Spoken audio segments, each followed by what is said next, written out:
Добрый вечер. В эфире информационный выпуск Амши Пшара. Я и мои коллеги расскажем вам о главных событиях дня. Выход из мусорной стагнации. В Гулрыбжском районе начали строить мусорный полигон. Комплекс будет соответствовать экологическим стандартам хранения отходов жизнедеятельности.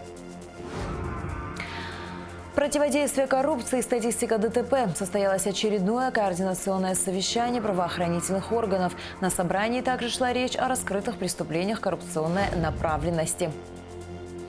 Лучший молодой оратор в Палате адвокатов Абхазии подвели итоги конкурса по ораторскому мастерству. 22 вопроса было рассмотрено на заседании Кабинета министров. Правительство утвердило предельную численность работников ряда министерств. Также на повестке было принято распоряжение передачи средств удостоверяющего центра и электронной подписи. Со следующего года начнется ее активное внедрение. Подробности в репортаже Сарии Кварцхелия. Вначале правительство решило кадровый вопрос. Кандидат исторических наук, доцент кафедры истории, археологии и этнологии АГУ, старший научный сотрудник Абхазского института гуманитарных исследований Сослан Салакая был утвержден на должность директора государственного научного учреждения научно-исследовательский центр «Абхазская энциклопедия». Ранее центр возглавлял кандидат филологических наук Василий Авицба. Ушедшим с этой должности Василием Шамоновичем Авицба проделана большая работа и всем коллективам в этом направлении. Надеюсь, вы продолжите. Шизлага за узду и на Шукзот, и на Угзот у вас Харахгуяна год. Кабмин принял постановление о проекте плана графика мероприятий по реализации программы формирования общего социального и экономического пространства между Россией и Абхазией на основе гармонизации законодательства между Государственным комитетом по стандартам потребительскому и техническому надзору Абхазии, Министерством промышленности и торговли России и Федеральным агентством по техническому регулированию и метрологии России. Документ представил руководитель госстандарта Галус Трапезанян. Все министерства, ведомства дали свои заключения по вопросу, и никаких замечаний нет, У нас ведется работа, соответствующая с российской стороны, проводили видеоконференции по этим вопросам, так что у нас вопросов нет. Галус Трапезанян также представил проект об установлении предельной численности работников аппарата Государственного комитета Республики Абхазия по стандартам потребительскому и техническому надзору и размера ассигнований на его содержание на 2021 год. В связи с тем, что вопрос возникал о том, что в 2020 году по незаконному потреблению электроэнергии, борьба незаконной вид деятельности, увеличился расходная часть государственного госстандарта. И мы в сегодняшний день, 2022 год, переходим с долгами. Долгами неведомственной охране, долгами у нас сумма получается годовая. Мы не знаем, сколько это будет продлеваться, и потому точно конкретную сумму мы назвать не можем, но предположительно мы дали смету. В связи с тем, что неведомственная охрана, непосредственно Абхазсвязь, они ежеквартально, ежемесячно требуют от нас финансов. У нас не предусмотрено в бюджете госстандарта этой суммы. Мы обращаемся в Министерство финансов в связи с тем, что было дополнительно в ноябре месяце, и мы оплатили минусом на 420 тысяч. У нас долг перед неведомственной охраной. Сейчас справедливо говорить, за ноябрь-декабрь есть задолженность. Мы не можем заранее отслеживать какие-то позиции, на какие суммы это будет задолженность. Обязательства, они такие скользящие в этом смысле, как говорится. Поэтому полагаю, что в первой декаде следующего месяца эти обязательства будут обеспечены финансированием. Первый вице-премьер-министр сельского хозяйства Беслан Джопо подвел итоги целевой программы развития сельского хозяйства на 2021 год. Одобрено более 90 проектов на сумму 71 миллион, из них реализовано 76 на сумму 66 миллионов 693 тысячи рублей. Если бюджет будет принят с учетом 100 миллионов на развитие сельского хозяйства и программа будет принята, то она будет выглядеть таким образом. Эти 100 миллионов будут распределены на развитие растениеводства, закладка однолетних, многолетних насаждений и грибов в открытом и закрытом грунтах. 30 миллионов. То есть у нас соискатели выращивания грибов для реализации на местном рынке появились, поэтому мы просто сюда включили и эту позицию. Дальше развитие животноводства, 10 миллионов рублей, это приобретение племенного комбинированного типа породы крупного рогатого скота. Далее, развитие рыбной отрасли составляет 5 миллионов, приобретение средств защиты растений и сельскохозяйственных культур от вредителей болезней 10 миллионов. Создание и развитие производственно-технической базы, это небольшие производства, небольшие цеха по переработке, составляют 30 миллионов рублей. Приобретение запасных частей для нужд машинно-технологических станций 5 миллионов рублей. Приобретение средств малой механизации 10 миллионов. Это вот те, кто будет участвовать в наших проектах. То, чего мы не имели права по программе в текущем году, приобретает какую-то небольшую технику в виде мотоблоков, то, что необходимо для программы. То есть мы учли все те недоработки, за счет чего нам приходилось очень много изменений вводить в программу. Каждый раз нужно исключить вообще возможность нецелевого расходования этих средств и тем более получения их, скажу так, в жульнических целях. И такое было. Получали эти деньги на руки, и через какое-то время исчезали и они, исчезали деньги. Мне докладывал несколько раз первый вице-премьер о той практике, которую они обеспечили. Фактически, также, Беслан Цивович, финансы, разные суммы, они не попадали в руки соискателей, верно? Мы осуществляли эти работы и предлагали соискателям продолжить. Ну, в новом году, наверное, мы подведем итоги работы комиссии этой, да, за 2021 год.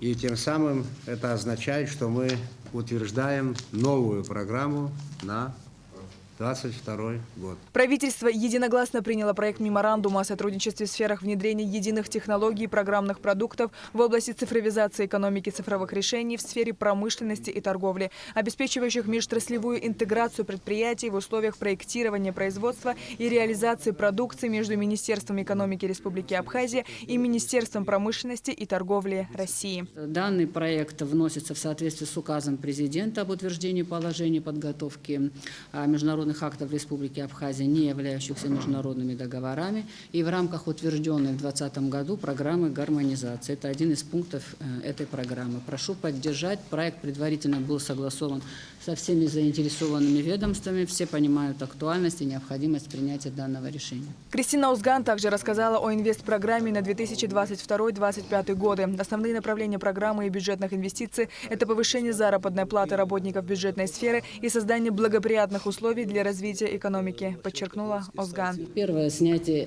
ограничителей, которые на сегодняшний день сдерживают экономику. Это и мероприятия, значит, по улучшению законодательной базы, снятие инфраструктурных ограничений и, соответственно, так можно будет, наверное, выразиться, может быть, не совсем красиво, но тем не менее легализация тех доходов, которые сегодня фактически не отражаются в, значит, отчетности, которая направляется в соответствующие надзорные органы. Это улучшение уровня администрирования налогов и, значит, соответственно, реально выплачиваемые заработные платы. Вот эти те направления, которые, на наш взгляд, сегодня должны быть нами активно поддержаны и должны реализовываться в этот период. Это позволит нам, безусловно, увеличить доходы бюджета Республики Абхазия. Министр просвещения и языковой политики Инал Габли рассказал, что с начала пандемии идет процесс выдачи книг для всех общеобразовательных учреждений. Раздают учебники 1-7 классов. Работа в этом направлении будет вестись и во время каникул, добавил министр.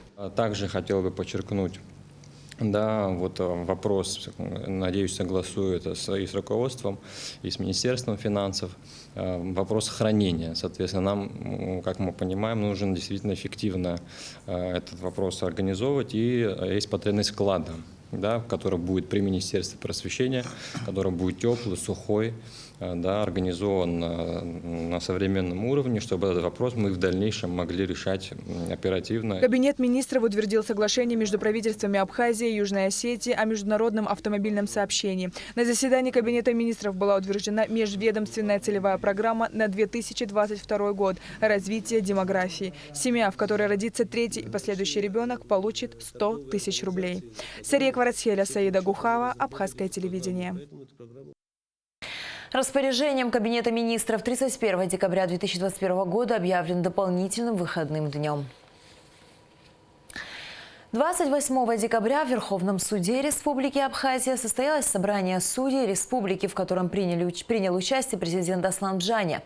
Решением собрания судей Республики Абхазия был доформирован Совет судей республики 4 представителями от Верховного и арбитражного судов и 1 представителем от Конституционного суда, взамен выбывших в связи с истечением срока полномочий судей. В новый состав Совета судей избраны 4 человека. От Конституционного суда Рауль Пантия, от Верховного суда Майя Квициния, Илья Адлиба, от арбитражного суда Зураб Агумава и Амияни Логуа. Помимо них в составе Совета судей до истечения срока остаются судьи Сухумского городского суда Белла Хасая и Зарина Габеева, судья Гагарского райсуда Альберт Шевхужев и судья военного суда Дмитрий Гагулья.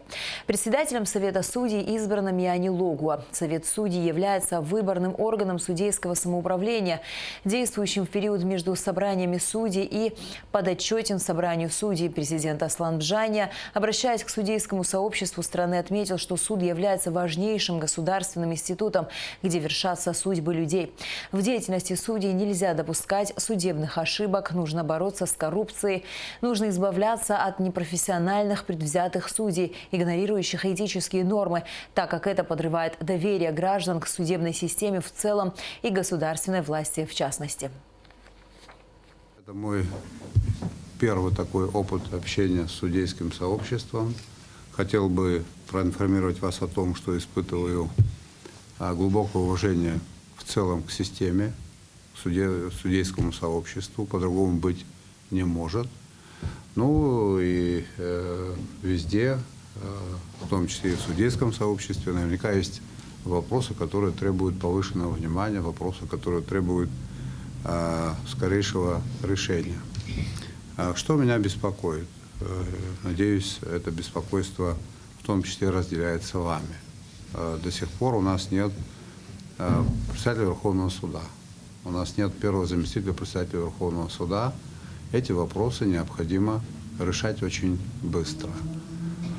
Некоторые судьи, которые были представлены в парламент и прошли через парламент, до сих пор не имели возможности принять присягу. Есть определенные, наверняка, правовые, скажем так, коллизии, есть разность мнений. Я бы вас просил, дорогие друзья, в этом вопросе действовать, скажем так, более слаженно. Есть исполняющий обязанности председателя Верховного суда, человек опытный. Не мне вам говорить. Вы прекрасно понимаете, что вы вершите правосудие в Абхазии, а я являюсь президентом Абхазии. И, конечно, хотел бы с вами наладить деловой, скажем так, контакт, правильный контакт. И если мы будем слышать друг друга, то нам будет проще в укреплении наших государственных институтов, в укреплении в целом авторитета власти. Я неоднократно в разных аудиториях говорил, и сейчас повторяюсь, наши государственные институты очень слабы.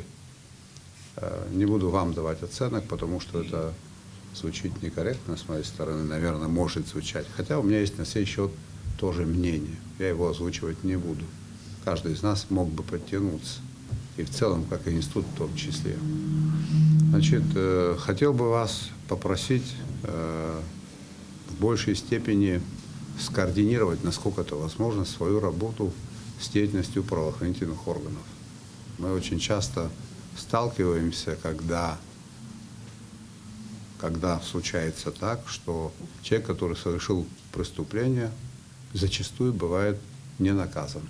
Или мы нарушаем ключевой принцип права, соответствие, значит, наказания содеянному.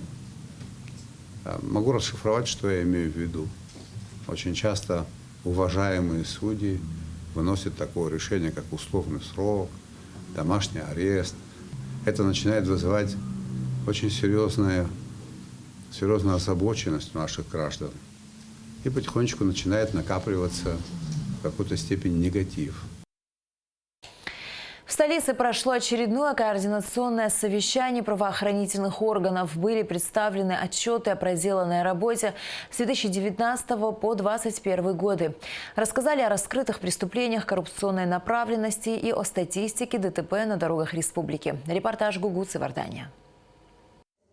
С отчетом об уголовно-процессуальной деятельности следственных органов и исполнении закона по выявлению и предупреждению преступлений коррупционной направленности за период с 2017 по 2019 годы выступила начальник управления права и по надзору за исполнением законодательства о противодействии коррупции Генеральной прокуратуры Зарина Саблирова. Полномочия, установленные законодательством по вопросам борьбы с коррупцией и выполнению задач оперативно-розыскной деятельности, соответствующими органами не осуществлялись в полном объеме. Число выявленных коррупционных правонарушений за указанный период оставалось на низком уровне и не отражало реального состояния злоупотребления со стороны должностных лиц для получения материальной и иной выгоды в личных интересах и интересах третьих лиц. Зарина Саблирова подчеркнула, что Генеральной прокуратурой за 2020 и 2021 годы проведена системная работа по пресечению коррупционных дел. В результате общее количество выявленных преступлений в этой области возросло по сравнению с периодом с 2016-2019 годы. За 2019 год на территории Республики Абхазия зарегистрировано всего 4 преступления коррупционной направленности. За 2020 год 12 преступлений и за 11 месяцев 2021 года 10 преступлений. Общее количество зарегистрированных преступлений, совершенные лицом с использованием своего служебного положения, составляет 26 преступлений. Из 26 преступлений коррупционной направленности органами прокуратуры Республики Абхазия рассмотрено 23 сообщения о совершении преступлений коррупционной направленности.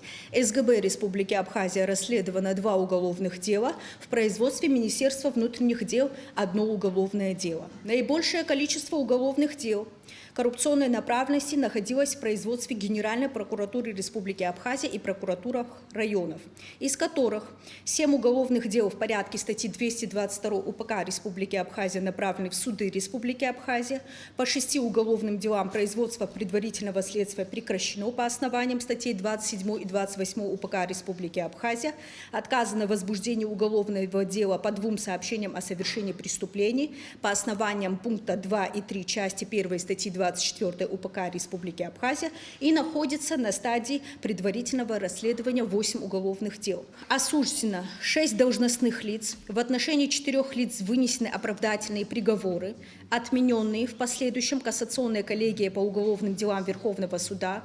В отношении 2 лиц прекращено уголовное преследование по нереабилитирующим основаниям. В отношении 4 лиц применен акт об амнистии. Также данные решения отменены кассационной коллегией по уголовным делам Верховного суда. Осужденным лицам назначено наказание в виде штрафа в доход государства в отношении 5 лиц. Конфискация имущества применена в отношении всего 1 лица. В виде лишения свободы на определенный срок в отношении также 1 лица. Право занимать должность в отношении 4 лиц. На стадии судебного следствия находится 1 уголовное дело. Зарина Саблирова также добавила, что часто при избрании судом меры пресечения в отношении подозреваемого, несмотря на тяжесть преступления и размер причиненного государству материального ущерба, избирается такое наказание, как домашний арест. При этом, как показывает практика, лица, находящиеся под домашним арестом, могут оказывать давление на свидетелей и иных участников уголовного судопроизводства. В этом году были расследованы и завершены уголовные дела, совершавшиеся годами ранее.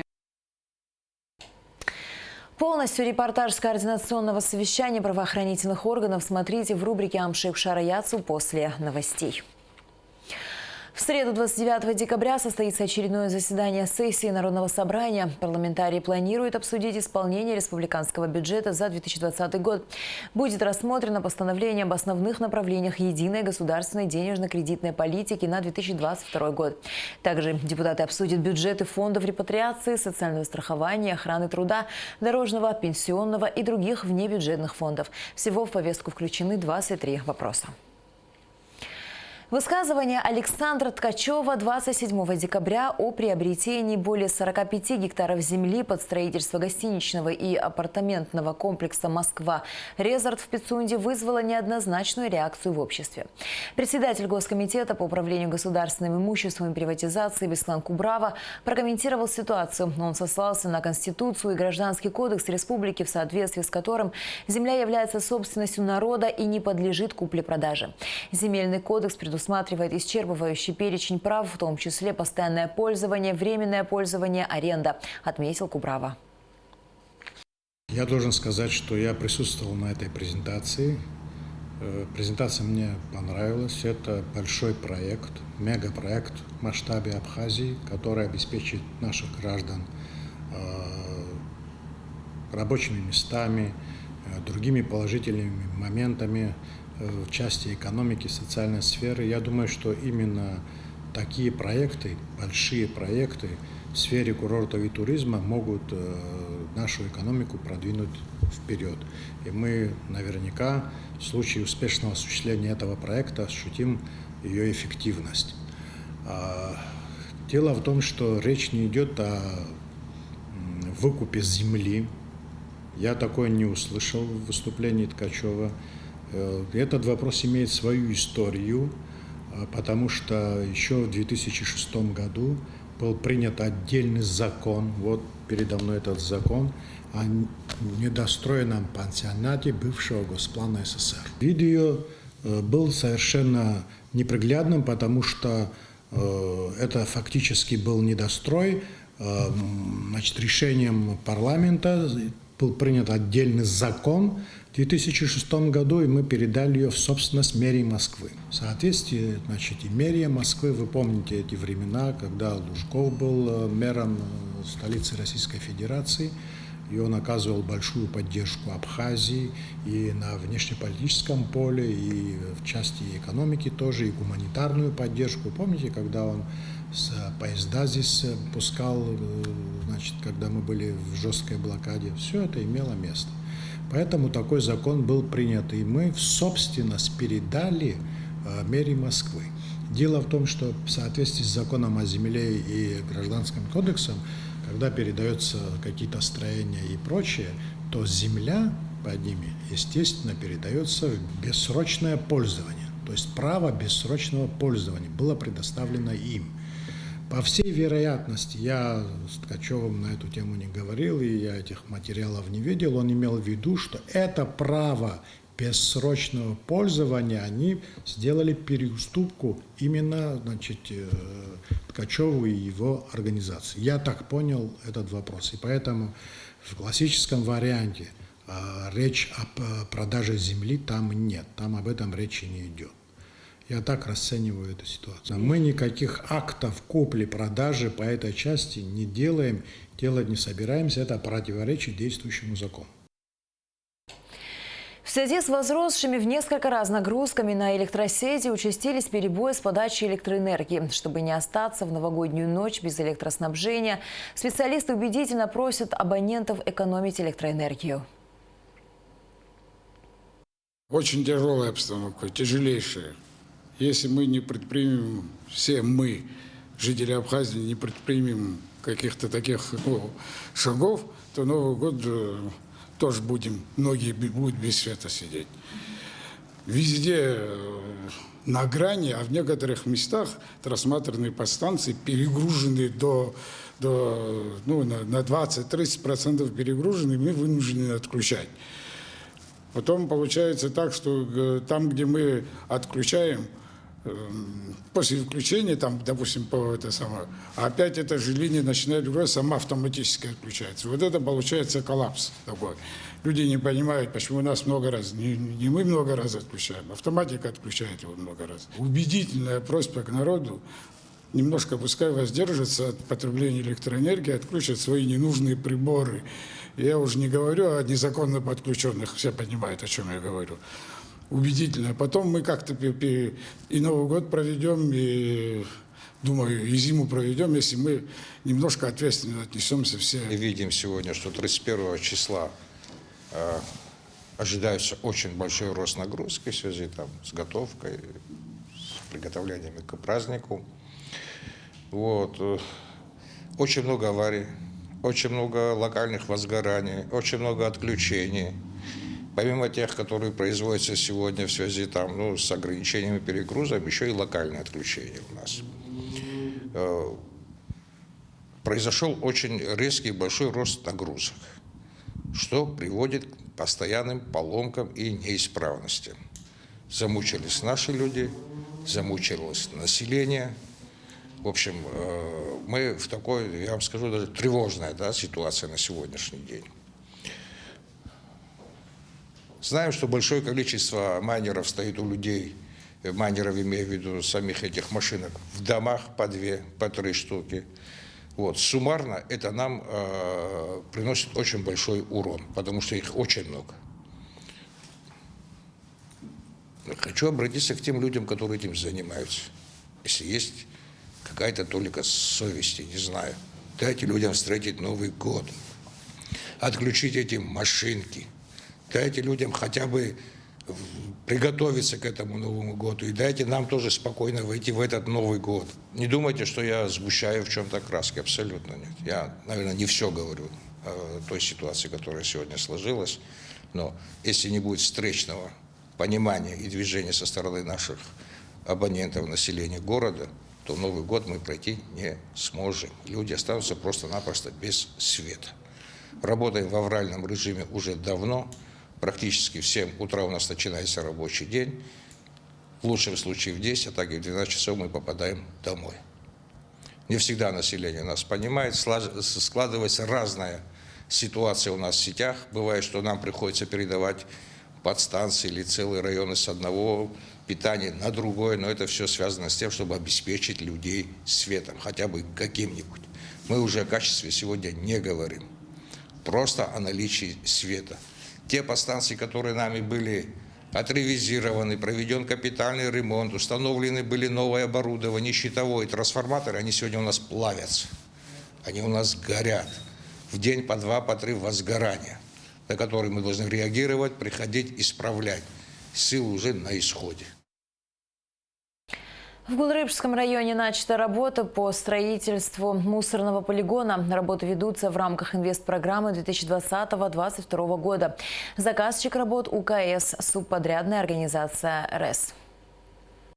Вот уже 1,5 месяца в Гулрыбском районе в селе Кацикыт ведутся работы по созданию полигона бытовых отходов. Площадь первой очереди освоения составляет 12 гектаров. Всего правительство Абхазии выделило 36 гектаров земли на строительство мусорного полигона. В течение 1,5 месяца субподрядная организация РЭС ведет работы по строительству первого полигона, площадь которой 2,39 гектаров. Чтобы исключить попадание загрязненных сточных вод из полигона в близлежащие водоемы, необходим защитный слой для котлована. Для этого в основание полигона будет укладываться подстилающий слой из песка толщиной 20 сантиметров, а затем еще один защитный слой. На первом этапе проектом заложена проектировка первого полигона, который вы видите. Общая территория вместе с хозяйственными сооружениями будет 5,5 гектаров. На данном этапе выполнены все земляные работы, то есть это выемка и перемещение грунта.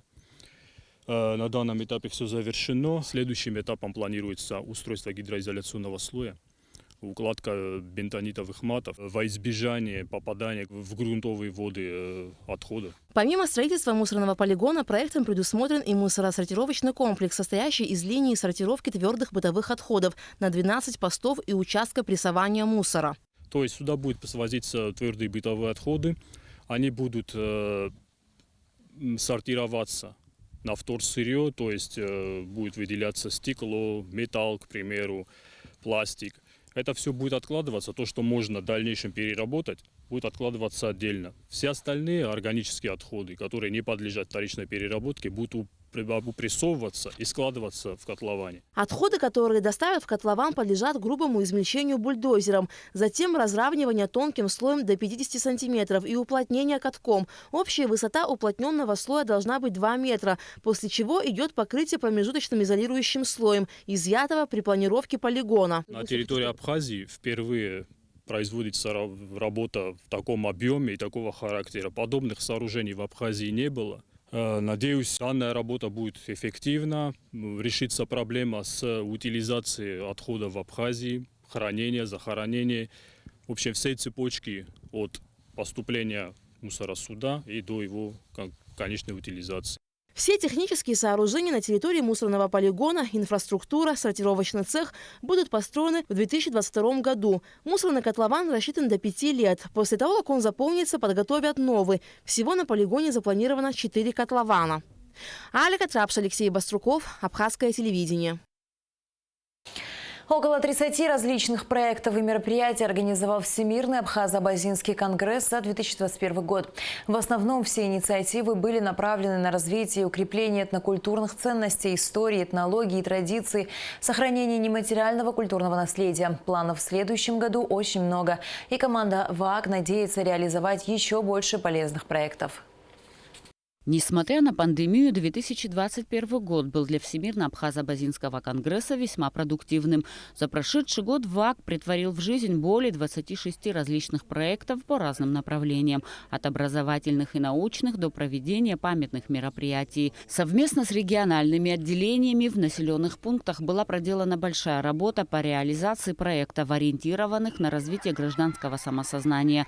Работа охватывала такие направления, как культура, спорт, здоровье, воспитание подрастающего поколения, благоустройство территории, бережное отношение к окружающей среде и экология. Удалось провести цикл лекций ученых Марины Барциц и Арды Ашуба об истории, культуре и этнологии абхазов, историческом, культурном и языковом единстве абхазо-абазинского народа.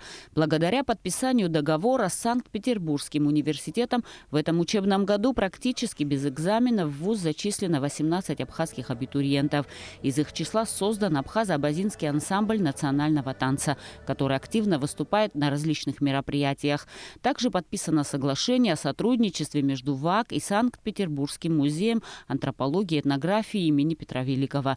Кроме того, Муса Экзеков был активным участником открытия филиала футбольного клуба «Зенит» в Абхазии. Мы всячески содействуем сплочению нашей диаспоры и популяризации информации об Абхазии, о нашем народе, об абхазо-абазинском народе в Санкт-Петербурге.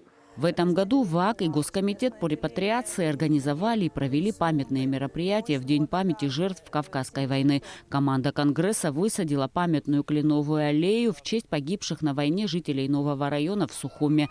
Периодически организовывали детские праздники. Более 10 местных отделений было открыто за этот год в различных городах и селах. По инициативе местного отделения в селе Колдахуар оборудована спортивным инвентарем секция тяжелой атлетики в школе-интернате. Вместе с жителями села члены ВААК очистили и отреставрировали остановку общественного транспорта на республиканской трассе. Маленькие с точки зрения государственного масштаба проекты, которые мы реализуем, в итоге приводят к более серьезным и более значимым с точки зрения, опять-таки, государства проектов. Потому что когда гражданское общество осознанное, общество четко понимает, к чему идет, к чему стремится. На наш взгляд, вот эта работа приводит в итоге к развитию нашего народа в целом. С учетом сложной эпидемиологической обстановки в стране была оказана продовольственная помощь ковидному отделению Гагарской районной больницы. По заказу сотрудников ВААК закупил и передал больнице медицинское оборудование. Также в Гудаутский ковидный госпиталь были направлены продукты. Помощь была оказана и ветеранам Республиканской ассоциации инвалидов войны АПСН в Гагре. В течение 3 месяцев Конгресс оказывает материальную поддержку оставшимся без финансирования специалистам-реабилитологам Центра для для детей с ограниченными возможностями здоровья «Мы вместе» в Цандрыпще. И таких проектов очень много. В этом году удалось реализовать интеллектуальный этнографический телепроект «Ярбанья Баянба» в партнерстве с абхазским телевидением. Работа над ним шла целых 2 года, и телезрители уже посмотрели интеллектуальную игру в эфире. В рамках проекта «Амазара» близится к завершению видеоролик, где режиссер Мадина Аргун нашла художественное решение на композицию хора «Хиштра». Команда Конгресса надеется, что эти проекты и в будущем году получат продолжение. Очень важно попадать в сердце каждого абхаза, каждого представителя народа Абаза. Именно поэтому мы так вот тщательно продумываем план проектов, чтобы нас слышали, чтобы форма подачи была интересной. Все темы, о которых мы говорим, об этом говорят много и часто. История, культура, этнография, этнология, лингвистика. Вот нужна новая форма, и мы постоянно находимся в поиске этой формы. Надеемся, что у нас получается. По данным руководителя информационного портала, за год сайт посетили более 80 тысяч пользователей. Помимо Абхазии, России и Турции есть читатели и в Германии, США, Ирландии, Великобритании, Саудовской Аравии, Египте, Иордании, Ираке, Объединенных Арабских Эмиратах. Портал вещает на 6 языках. До конца года осталось несколько дней, и в эти дни команда ВАК завершает незаконченные проекты, закрывает год благотворительностью.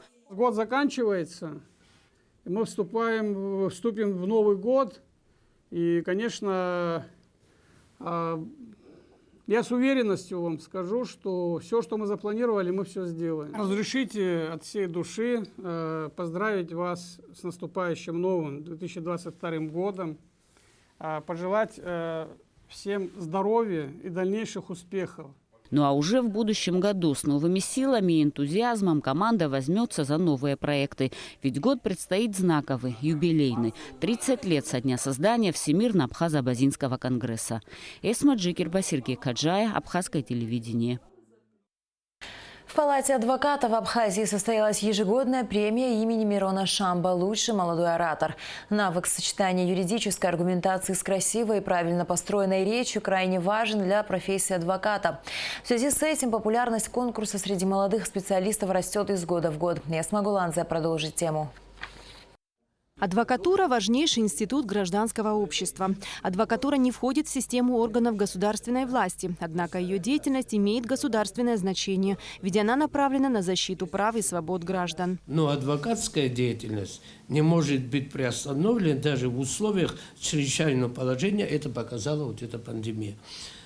Поскольку реализация прав граждан на получение квалифицированной помощи не может быть приостановлено или ограничено.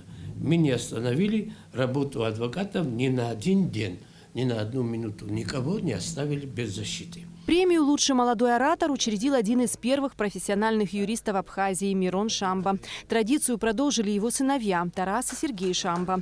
В этот раз дипломы и денежные премии получили 3 молодых адвоката, отличившиеся в работе: Илона Гумба, Елизавета Лакоба и Астанда Салакая. Хотела бы поблагодарить вас за столь высокую награду. Большая честь для нас. Также хотелось бы сказать огромное спасибо вам, нашим старшим, которые нам помогают. Без вашего бесценного, драгоценного опыта мы бы не справились. Работа адвоката сложная и ответственная. Илона Гумба уже 4 года работает адвокатом в Сухумской городской коллегии номер 1. Несмотря на сложные моменты в работе, она ни разу не пожалела о выбранной профессии. Я, наверное, с 10 класса мечтала о том, чтобы стать адвокатом. Я любила защищать людей, защищать их права, поэтому я осуществила свою мечту и не жалею ни дня. Самое главное – это любить свою работу. Когда ты любишь свою работу, ты не ощущаешь этих сложностей и этих трудностей. Конкурс «Лучший молодой оратор» Палаты адвокатов имени Мирона Шамба проводится ежегодно как один из стимулов совершенствования мастерства речи и профессионализма молодых адвокатов. Эсма Гуланзе, Инала Гухава, Абхазское телевидение. 100 тысяч рублей от администрации столицы получит первый новорожденный в Сухуме в 2022 году. Такое решение принял глава администрации Сухума Беслан Эшба. Напомню, что в 2021 году 100 тысяч рублей было выделено мальчику, родившемуся в семье Пачалья. 28 декабря свой юбилей отмечает заслуженный артист Республики Абхазия, актер и театрал Сырбис Сангулия. Министр культуры Гудиса Агрба поздравил театрального деятеля с 70-летием. Зрители полюбили ваше творчество и ваш талант. И сегодня, не покладая рук, вы трудитесь в Скворчальском театре комедии главным режиссером. Всю свою жизнь вы посвятили театру, сыграли много значимых ролей в Абхазском государственном драматическом театре. Благодаря вам Скворчальский театр развивается и имеет возможность ставить спектакли, отметил Гудиса Агрба. Министр культуры пожелал артисту долгих лет жизни и успехов в работе. Медикам Гудаутского ковид-госпиталя и ветеранам Отечественной войны народа Абхазии, находящимся в Республиканском реабилитационном центре в Гагре, администрация Галского района вручила подарки. Смотрите репортаж, подготовленный нашими коллегами из Гал ТВ. На совещании директоров в отделе образования было вынесено предложение посетить ковид-центр и Республиканский реабилитационный центр в Гаграх, чтобы поздравить с наступающими праздниками медицинский персонал и ветеранов Отечественной войны народа Абхазии. По сегодняшний день у нас до 40 инвалидов войны. Это вообще реабилитационный центр, это республиканский. Мы здесь получаем очень большую поддержку. Это медикаменты, это массажи, это капельницы, то есть это врачи, все профили, значит, у нас, которые ведущие врачи, это с 93-го года, которые вот начинали с нами, ну, к сожалению, некоторых нет, но тем не менее пополняется врачами, и у нас постоянно, то есть вот мы проходим здесь реабилитацию. Если что-то такое сложное, значит, там хирургическое вмешательство или что и так далее, это значит, это уже фонд у нас есть республиканский. Все врачи к нам относятся прекрасно, медсестры от малого до взрослого. Мы все как одна семья здесь. По инициативе администрации Галского района, РОО и отдела культуры в течение недели удалось собрать необходимые денежные средства, купить продукты и фрукты. Было собрано около 70 тысяч рублей на покупку всего необходимого. Также нам преподнесли подарки наше хозяйство махунджийское, насколько я знаю, мандарины, апельсины, лимоны и все остальное они нам подарили. Шампанское, еще мясо администрация купила, говяжье. А в остальном все на себя взяло отдел образования взял на себя, и, собственно говоря, мы и организовали. Инициативная группа в составе заместителя главы администрации Беслана Эмурхба и работников образования и культуры доставила часть продуктов в ковид-центр, в котором по сей день много заболевших. Заведующая инфекционным отделом Ангелина Отерпа поблагодарила за предоставленные продукты, за поддержку в столь трудное время. Всех с наступающим Новым годом, здоровья, счастья желаем вам. Спасибо еще вашему району в том плане, что ваши сотрудники, медицинские работники всегда рядом стоят с нами, всегда помогают, приезжают, работают здесь. Все вместе, все 19 школ, 7 заведующих и отдел образования, и администрация, ветераны помогли нам вместе, дружной командой от Гальского района. Сегодня мы приехали, посетили ковид-центр и Гагринскую больницу, где наши ветераны, здоровья им всем, чтобы они были всегда рядом со своей семьей, с детьми, с родными, с близкими. Другая часть продуктов была доставлена в ВРЦ. Наши уважаемые ветераны по мере своих сил продолжают интересоваться новостями, стремятся быть в курсе событий, которые происходят в стране и в мире, радуются каждому прожитому дню. И, конечно же, подарки, подготовленные для них, были приятными и своевременными. Не только школы, но и отдел образования, работники отдела образования подключилась к этой идее администрация. И мы сегодня, благодаря всем этим усилиям, находимся здесь. И мы смогли, я думаю, сделать приятно тем людям, которые сегодня проходят здесь реабилитацию. Работники администрации образования и культуры поздравили ветеранов с наступающим Новым годом, пожелали им крепкого здоровья. Во время веселого застолья работники отдела культуры порадовали ветеранов исполнением национальных танцев и песен.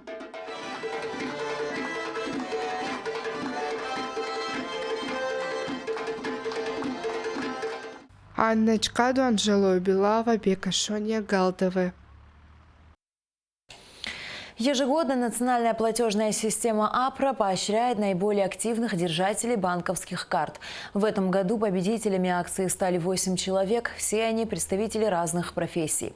Среди победителей выделен также абсолютный наиболее активный держатель карты. В качестве подарка всем победителям вручили памятные монеты Банка Абхазии с изображением животных.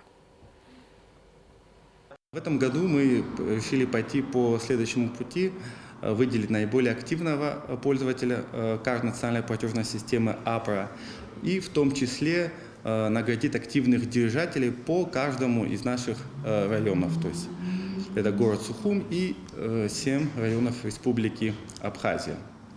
Мы сегодня попросили их к нам сегодня прийти, поблагодарить их за то, что они используют национальный продукт, используют карту по своему прямому назначению и наградить их небольшими подарками. При получении заработной платы все госслужащие получают ее на данную карту, что является очень удобным, то есть ею пользуюсь уже на протяжении нескольких лет. Ее везде принимают, ею можно расплачиваться во всех точках Абхазии. Более того, даже в Российскую Федерацию, когда выезжал, и меня это удивило, что ее там тоже принимают. В Абхазии продолжается активная борьба с мраморными клопами. Специалисты считают, что ручной сбор – это на сегодняшний день наиболее эффективная мера борьбы с насекомым-вредителем. В Очимчирском районе крестьяне сдают вручную собранных клопов в администрацию. Те, в свою очередь, платят 1000 рублей за килограмм собранного клопа. Такая программа работает уже несколько лет. Однако одни химикаты не помогут избавиться от вредителя. Местные жители активно вовлечены в процесс сбора, ведь для многих деньги – это дополнительный стимул избавиться от насекомых и значительно уменьшить число вредителей. Клопов принимают в плотно закрытой пластиковой таре во всех сельхозподразделениях районов республики. Футболистка из Абхазии Эльвира Тодуа стала лучшим игроком женской команды ЦСКА по версии болельщиков в сезоне 2021 года. Болельщики проявили большую активность, однако фаворит в гонке, по сути, был лишь один вратарь и капитан команды Эльвира Тодуа. Наша соотечественница набрала 32% голосов в отборе. И в завершении выпуска о погоде.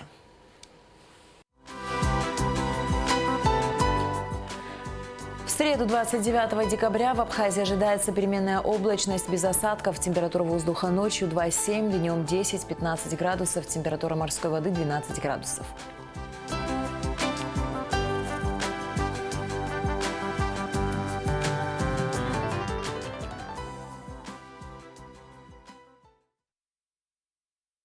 На этом наш выпуск завершен. До скорых встреч в эфире.